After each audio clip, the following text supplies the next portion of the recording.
Hello friends, welcome to வான் சிறப்பு சமையல். இன்றைக்கி நம்ம பார்க்க போகிற ஸ்பெஷல் ரெசிபி முட்டை குழம்பு. இந்த முட்டை குழம்பு idli, dosa, chapati, puri, variety rice, white rice எல்லாத்துக்கூடயும் ரொம்ப நல்ல காம்பினேஷனாக இருக்கும்.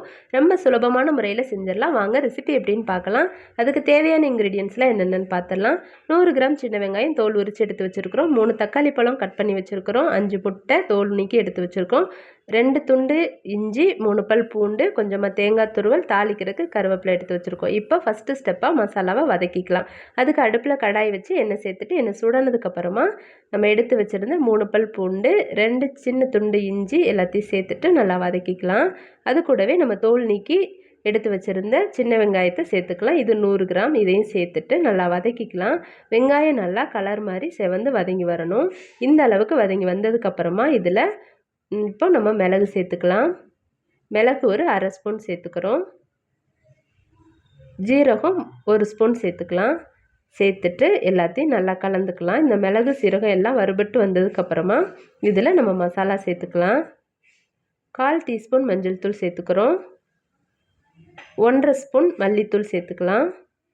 3/4 ஸ்பூன் மிளகுத்தூள் சேர்த்துக்கலாம். நம்ம மிளகு சேர்த்துருக்கோம் ஆல்ரெடி, அதனால் மிளகாத்தூளை வந்துட்டு பார்த்து அளவாக சேர்த்துக்கோங்க. மசாலாவோட பச்சை வாசனைலாம் போனதுக்கப்புறமா அதில் நம்ம கட் பண்ணி எடுத்து வச்சுருந்த தக்காளி சேர்த்துக்கலாம்.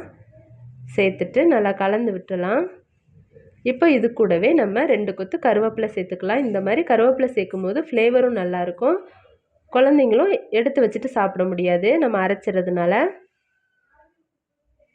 இப்போ இதில் கொஞ்சமாக கல்லுப்பு சேர்த்து வதக்கணுன்னா தக்காளி சீக்கிரமாக வதங்கி வந்துடும். அதனால் கல்லுப்பு சேர்த்துட்டு நல்லா கலந்து விட்டோன்னா 2 நிமிஷத்தில் நல்லா வதங்கி வந்துடும். இப்போ பாருங்கள், இந்த அளவுக்கு வதங்கிருச்சு. இதில் 1 ஸ்பூன் பொட்டுக்கடலை சேர்த்துக்கலாம். அது கூடவே நம்ம ஆல்ரெடி துருவி எடுத்து வச்சுருந்த தேங்காய் துருவல்லேருந்து 3 ஸ்பூன் சேர்த்துக்கலாம். சேர்த்துட்டு நல்லா கலந்து விட்டுடலாம். தேங்காய் துருவல் சேர்த்ததுக்கப்புறமா ஒரு 2 நிமிஷம் வதக்குனா போதும். 2 நிமிஷத்துலேயே நல்லா அந்த மசாலா கூட பிளெண்ட் ஆகி வதங்கி வந்துடும். வதங்கினதுக்கப்புறம் அடுப்பை ஆஃப் பண்ணிவிட்டு ஆற விட்டுறலாம். இப்போ இந்த ஸ்டேஜில் நம்ம வேக வச்சுருந்த முட்டையை இந்த மாதிரி ஸ்ப்ளிட் பண்ணி எடுத்து வச்சுக்கலாம். இப்போ பாருங்கள், மசாலாலாம் நல்லா ஆறிடுச்சு. அதை ஒரு மிக்சர் ஜாரில் சேர்த்துட்டு கொஞ்சமாக தண்ணி சேர்த்து நல்லா ஃபைன் பேஸ்ட்டாக அரைச்சி எடுத்துகிட்டு வந்துக்கலாம். பாருங்கள், அரைச்சி எடுத்துகிட்டு வந்தாச்சு. இந்த அளவுக்கு அரைச்சி எடுத்துக்கிட்டால் சரியாக இருக்கும். இப்போ நம்ம குழம்பு தாளிக்க ஆரம்பிச்சிடலாம். அடுப்பில் கடாய் வச்சு எண்ணெய் சேர்த்துட்டு எண்ணெய் சுடானதுக்கப்புறமா ஒரு சின்ன துண்டு பட்டை, 2 கிராம்பு, 1/4 டீஸ்பூன் சோம்பு, ஒரே ஒரு பிரியாணி இலை சேர்த்தா போதும். முட்டை குழம்புக்கு இந்த கரம் மசாலா ஃப்ளேவர் அதிகமாக தேவையில்லை, ஜஸ்ட் மைல்டாக இருந்தாலே போதும். இப்போ அதில் நம்ம கட் பண்ணி வச்சுருந்த வெங்காயத்தை சேர்த்துட்டு நல்லா கலந்து விட்டுறலாம். வெங்காயம் இந்த அளவுக்கு வதங்கி வந்தால் போதும். இதில் கருவேப்பிலையும் ஒரே ஒரு பச்சை மிளகாயும் சேர்த்துக்கலாம். சேர்த்துட்டு நல்லா கலந்து விட்டுறலாம். இப்போ இதில் நம்ம ஆல்ரெடி அரைச்சி எடுத்து வச்சுருந்த மசாலாவை சேர்த்துக்கலாம். மசாலா சேர்த்துட்டு ஒரு நிமிஷம் அந்த எண்ணெயிலே வதங்க விட்டுருங்க.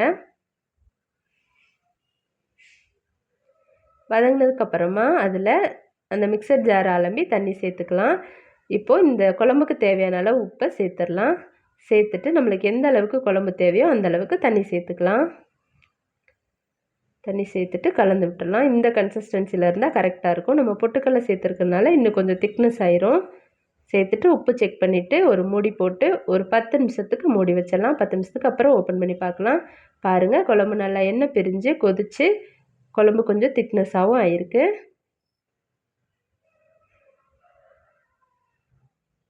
இந்த அளவுக்கு வந்திருக்கு. இப்போ இந்த ஸ்டேஜில் இதில் நம்ம வேக வச்சு ஸ்ப்ளிட் பண்ணி வச்சுருந்த முட்டையை சேர்த்துக்கலாம். சேர்த்துட்டு ஒரு 3 to 5 நிமிஷம் கொதிக்க விட்டுறலாம். அப்படி கொதிக்க விடும்போது அந்த மசாலாலாம் முட்டைக்குள்ளே இறங்கி ரொம்ப நல்லா டேஸ்ட்டாக இருக்கும். இப்போ மூடி வச்சிடலாம். மூடி வச்சுட்டு 3 நிமிஷம் கழித்து ஓப்பன் பண்ணி பார்க்கலாம். பாருங்கள், மசாலாலாம் அந்த முட்டையில் இறங்கி ரொம்ப நல்லா பர்ஃபெக்டாக வந்திருக்கு. நல்லா எண்ணெய் பிரிஞ்சு வந்திருக்கு. இப்போ குழம்பு ரெடி ஆயிடுச்சு. இதில் நம்ம மேலாப்பில் மல்லி இலையை தூவிடலாம். தூவிட்டு அடுப்பை ஆஃப் பண்ணிடலாம். இப்போ நம்மளோட சுவையான முட்டை குழம்பு ரெடி ஆயிடுச்சு. இந்த முட்டை குழம்பு idli, dosa, chapati, puri, white rice, variety rice எல்லாத்துக்கூடயும் ரொம்ப நல்லா காம்பினேஷனாக இருக்கும். இப்போ நம்ம சர்வ் பண்ணிடலாம். நான் இன்றைக்கி இந்த முட்டை குழம்பு கூட வெஜிடபிள் புலாவ் வச்சு சர்வ் பண்ணியிருக்கிறேன். இந்த வெஜிடபிள் புலாவோட ரெசிபி நம்மளோட சேனலில் ஆல்ரெடி போஸ்ட் பண்ணியிருக்கோம். நீங்கள் பார்க்கலைன்னா செக் பண்ணி பார்த்துக்கோங்க.